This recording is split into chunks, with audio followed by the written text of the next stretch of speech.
Orlando क्या हालचाल। तो एपिसोड की शुरुआत होती है और हमें सबसे पहले एक आदमी को बताया जाता है जो कि घोड़े से उतरकर उस बुड्ढे के ढाबा के अंदर आ रहा होता है। और वहीं अंदर आने के बाद जब वो वहाँ के कस्टमर को देखता है तो वो कस्टमर चलते हैं तो वहाँ से भाग जाते हैं। और भाई उस नए आदमी को ऐसा करते हुए देख कर टिक टिक चलती है तो वो उस पर गुस्सा हो जाती है और उसे कहने लगती है कि तुमने हमारे मेहमानों को क्यों भगा रहे हो, मतलब कि कस्टमरों को क्यों भगा रहे हो। लेकिन वहीं वो बुड्ढा चलता है तो वो टिक टिक को पीछा कर लेता है और कहता है कि क्षमा करिए युवा मास्टर, टिक टिक से गलती हो गई। अब इतने में वो घोड़ा वाला आदमी कहता है कि तुम कब तक अपने बेटे और बहू का इंतजार करते रहोगे। मैं तुम्हें सलाह देता हूँ कि तुम उनका इंतजार ना करो क्योंकि वो दोनों मर चुके हैं। और भाई उस आदमी की इस बात पर टिक टिक बोलती है कि तुम बकवास कर रहे हो, मेरे माता पिता अभी भी जिंदा हैं। लेकिन इतने में बुड्ढा बोल जाता है कि उन क्रूर पक्षियों द्वारा उन्हें घायल कर दिया गया था और शायद वो अभी भी जिंदा हैं। लेकिन इतने में एक आदमी बोलता है कि टिक टिक को मैं अपने साथ अभ्यास कराने के लिए उस गुफा में ले जाना चाहता हूँ। लेकिन टिक टिक कहती है कि तुम बुरे आदमी हो इसलिए मैं तुम्हारे साथ कभी नहीं जाऊंगी। लेकिन वो बुड्ढा कहता है कि जब तक मैं जिंदा हूँ जब तक मैं टिक टिक को तुम्हारे साथ कभी नहीं भेजूंगा। और जब वो आदमी उस बुड्ढी की ऐसी बातें सुनता है तो ठीक है, वो यह कहकर एक अटैक, छोटा सा अटैक उस बुड्ढी की ओर शूट कर देता है। और वहीं हमारा फिर याचन आता है तो उस अटैक को रोक लेता है। अब इतने में वो आदमी कहता है कि तुम कौन हो, तो वहीं वो बुड्ढा भी आ जाता है और वो उस युवा मास्टर से कहने लगता है कि ये तो एक राहगीर है, इसका इस मामले से कोई लेना देना नहीं है। और भाई वो युवा मास्टर यह सुनते ही याचन के पास आता है और उसके कंधे को 2 बार थपथपाता है। लेकिन दूसरी बार में वो अपनी कुछ पावर को रिलीज करता है जिस वजह से याचन वहां पर घुटनों के भर आ जाता है। और फिर इसके बाद वो युवा मास्टर वहां से जाने लगता है। लेकिन जाते जाते वो कहकर जाता है कि मैं 2 दिन के अंदर आऊंगा और टिक टिक को यहाँ से लेकर जाऊंगा और लड़के तेरे लिए बेहतर होगा कि तू अपनी बीच में टांग ना अड़ाए। अब यह कहती वो आदमी वहां से चला जाता है। अब युवा मास्टर के जाने के बाद यहाँ पर याचन बुड्ढे टिक टिक के बीच थोड़ी बहुत बात होती है और वहीं याचन उस बुड्ढे से पूछता है कि क्या आस पास कोई एकांत गुफा है। और याचन की यह पूछती सीन शिफ्ट होता है और हमें एक पहाड़ का सीन बताया जाता है जहाँ पर याचन एकदम कल्टीवेट कर रहा होता है। अब हमें याचन के अंदर का सीन बताया जाता है जहाँ पर वो कुछ अपनी शक्तियों से बनाने की कोशिश कर रहा होता है। हमें वहाँ पर एक तलवार, एक हथौड़ा, एक कुल्हाड़ी, एक भाला और 2-3 आइटम और बताए जाते हैं। इसके अलावा हमें वहाँ पर बहुत सारी चैनों को बताया जाता है जिन्हें याचन आपस में मिलाकर 2-3 अपने लिए हथियार बना रहा होता है। अब ऐसे ही ऐसा चल रहा होता है तभी याचन के अंदर से एक कागज टाइप का, मतलब कि एक सोने की प्लेट निकल कर आती है और वहाँ पर वो गुफा में टकरा कर गुफा के बाहर निकल जाती है। अब याचन उसे देखकर उसके पीछे जाता है और उसे बाहर जाकर वो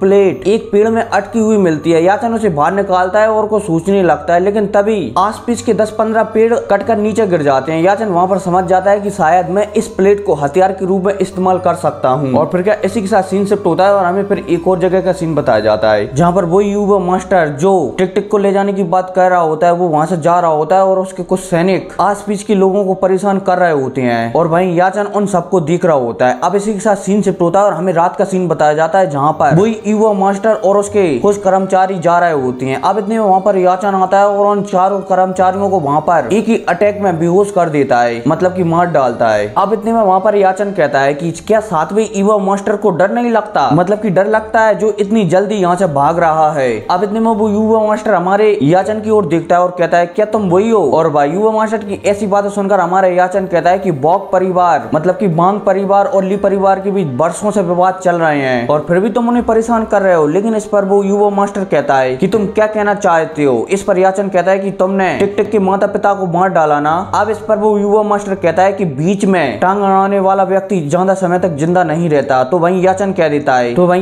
देता है कि अच्छा ऐसी बात है। लेकिन इतने में युवा मास्टर चलता है तो हमारे याचन के पीछे, मतलब कि ऊपर हमला कर देता है। तो वहीं याचन चलता है तो उसमें एक लात देता है जिस वजह से घोड़ा और वो युवा मास्टर उड़ते हुए आसमान में जाकर पड़ता है धड़ाक। लेकिन मैं युवा मास्टर चलता है तो वो अपने आप को संभाल लेता है और अपने अस्त्र से याचन के ऊपर हमला कर देता है। और तो वहीं याचन चलता है तो वो अपने सोने की प्लेट से उस भाले के ऊपर हमला कर देता है। और भाई जब दोनों अटैक आपस में टकराते हैं तो वो युवा मास्टर पीछे फेंकता हुआ चला जाता है और फिर कहता है कि तुम्हारा हथियार अच्छा है, कौन सा हथियार है तुम्हारा। तो वहीं याचन कह देता है कि ये एक बुक है, एक पुरानी बुक है और एक बहुत ही अच्छी बुक है। और फिर क्या 2-3 बार यह कहने के बाद दोबारा से उनके बीच फाइट होने लगती है। तो वहीं युवा मास्टर इस बार चलता है तो वो अपने 2 अस्त्रों से याचन के ऊपर हमला कर देता है। तो वहीं याचन दोनों अस्त्रों से बहुत ही आसानी से बच जाता है। और जब वो दोनों अस्त्र याचन के पीछे से आते हैं तो याचन अपनी सोने की प्लेट से उन दोनों अस्त्रों को डिस्ट्रॉय कर देता है। अब इतने में वो युवा मास्टर चलता है तो एक भाले से दोबारा से हमारे याचन के ऊपर हमला कर देता है। तो वहीं याचन चलता है तो वो उस भाले को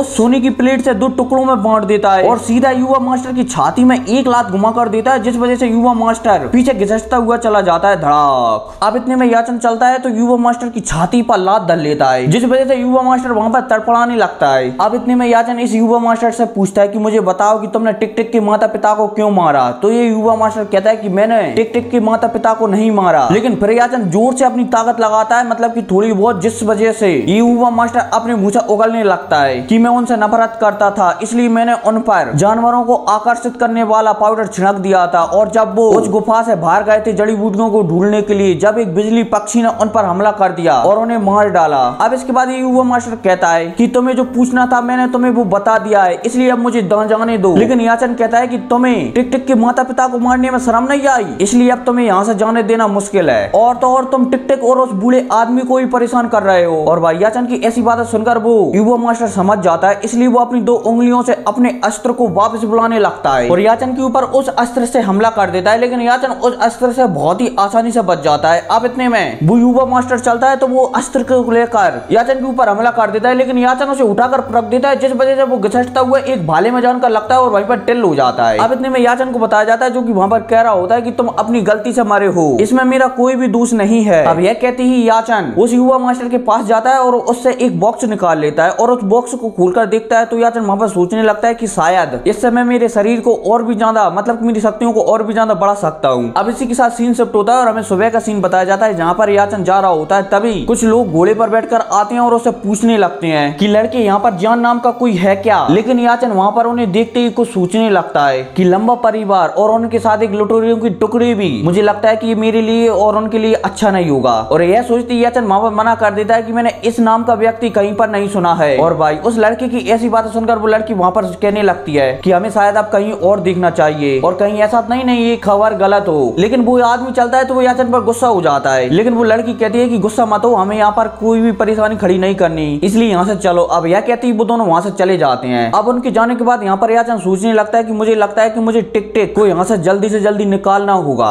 अब यह कहती है याचन भी यहाँ से चला जाता है। अब इसी के साथ सीन शिफ्ट होता है, हमें दोबारा से उसी बुड्ढे का घर बताया जाता है, जहाँ पर याचन कह रहा होता है कि मैं टिक टिक को अपने साथ ले जाना चाहता हूँ। और वहीं वो बूढ़ा आदमी समझ जाता है और टिक टिक से बाहर खेलने के लिए कहता है कि तुम थोड़ी देर तक बाहर खेलो। अब इतने में याचन उस बूढ़े आदमी को सब कुछ बताता है कि तुम्हारा बेटा और बहू मर चुके हैं और उसी युवा मास्टर ने उन्हें मारा है, हालांकि मैंने उसे ठिकाने लगा दिया है, मतलब कि मैंने उसे भी मार डाला है। और वहीं याचन की ऐसी बातें सुनकर वो बूढ़ा आदमी भी बहुत ज्यादा उदास हो जाता है और उसकी आंखों से आंसू आने लगते हैं। लेकिन याचन कहता है कि तुम क्या जान परिवार में किसी को जानते हो। तो वो बूढ़ा आदमी कहता है कि मैं 70 साल से भी ज्यादा समय से इस शहर में रह रहा हूँ, मैं कभी भी यहाँ से बाहर नहीं गया। अब यह वो कहता है, यह कभी टिक टिक की बाहर से आवाज आने लगती है कि दादाजी दादाजी दादाजी इधर आओ, वो देखो बे लोग उड़ने वाले आध्यात्मिक जानवरों पर बैठकर यहाँ पर आ रहे हैं। और फिर क्या इसी के साथ एपिसोड भी खत्म हो जाता है। तो मिलते हैं अगली वीडियो में, तब तक के लिए टिक एंड